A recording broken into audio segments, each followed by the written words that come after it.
Засыпанные снегом горы, село в лучах закатного солнца, блестящие купола храмов под небосводом. Разглядывая картины художника Адгура Пилия, возникает ощущение умиротворения, тепла и душевного спокойствия.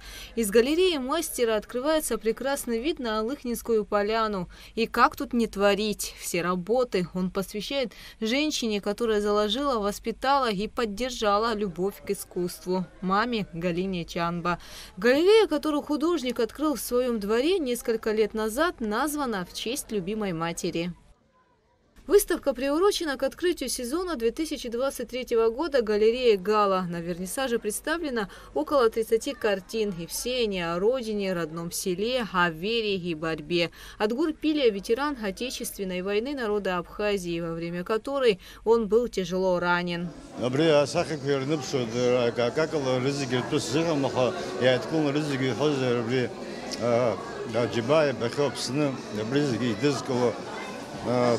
типка общий счет по геобу бризгнется бри антикара зигис заджиба базрезги бризги обзиряк что на нас Вернисаж открылся при поддержке Министерства культуры. Открытие сезона в галерее «Гала» в 2023 году – это начало встреч и мастер-классов с художниками, авторами разнообразных проектов. В планах художника, насколько мы все знаем, это открытие детской школы живописи на территории своей галереи, что, я думаю, будет удобно для местного населения. Не надо будет вывозить детей куда-то далеко.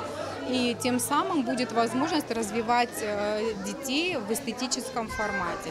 Я думаю, что данная площадка галерея «Гала», которая была названа не случайно, а в честь памяти матери художника, послужит очень хорошей площадкой как арт-пространство для проведения различного рода мероприятий в культурном аспекте.